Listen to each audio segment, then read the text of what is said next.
हा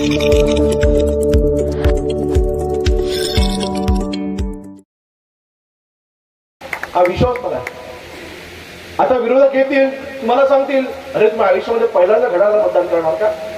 असा प्रश्न तुमच्या गावामध्ये येऊन मुद्दामून शिवसैनिकांना भडकवायचा प्रयत्न करतील. त्यांना एकच प्रश्न विचारा, तुमचे नेते उद्धव ठाकरे आहेत, उद्धव ठाकरे ज्या मतदारसंघामध्ये राहत आहेत, मातोश्री ज्या मतदारसंघामध्ये आहे, त्या मतदारसंघामध्ये काँग्रेसचे उमेदवार आहेत. ठाकरे कुटुंब पहिल्यांदा पंजाला मतदान करणार आहे, तर आम्ही घड्याळाला मतदान का करू नये? हा प्रश्न आपण त्याला विचारा.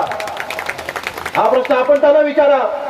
मातोश्री आजपर्यंत दुश्मना मतदान करत होती ना, मग आज मातोश्री ठाकरे कुटुंब वंदना बाळासाहेबांना समजा कुटुंब पंजाला मतदान करणार आहे, कोणाला? पंजाला, काँग्रेसला मतदान करणार आहे.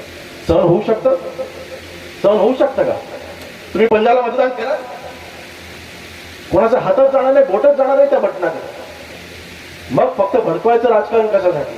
आपल्याला विकास करून घ्यायचा. आपल्या सर्वांना कल्पना आहे, आमदार म्हणून या मतदारसंघामध्ये गेले 8 वर्ष जीवतोड आपण सर्व मेहनत घेतोय, सर्व कार्यकर्ते आपण मेहनत घेतोय. विकासच्या पलीकडे आपण कधीच कुठलं राजकारण केलं नाही किंवा विकास कामांना घेऊन आपण सगळ्या निवडणुका जिंकल्या. माझा विश्वास आहे ही देखील निवडणूक ही विकासाच्या जोरावरच होईल.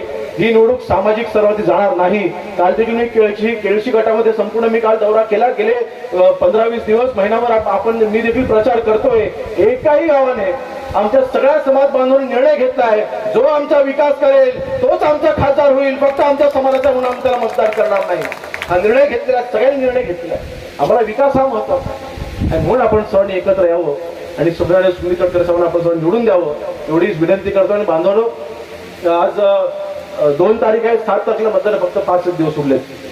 आपण प्रचाराच्या शेवटच्या टप्प्यामध्ये आहोत. 5 तारखेला मतदान थांबणार आहे. मी एवढेच फक्त कळकळीची विनंती आपल्या सगळ्या माहितीच्या सगळ्या घटक पक्षाच्या सगळ्या कार्यकर्त्यांना करणार आहे की आपलं घड्याळ चिन्ह हे प्रत्येक घरामध्ये पोहोचवण्याची आजपासून आपण सर्वांनी जबाबदारी उचलली पाहिजे. जबाबदारी घेणार की नाही? घड्याळाला मतदान करणार ना? बांधवांनो, माझी खास करून शिवसैनिकाला विनंती आहे, एवढंच फक्त सांगेन की घड्याळाला मतदान, सुनील तटकरे साहेबांना मतदान म्हणजे तुमच्या योगेश दादाला मतदान, तुमच्या योगेश दादाला मतदान म्हणजे विकासाला मतदान. हे मात्र आपण कोणी सगळ्यांनी विसरू नका.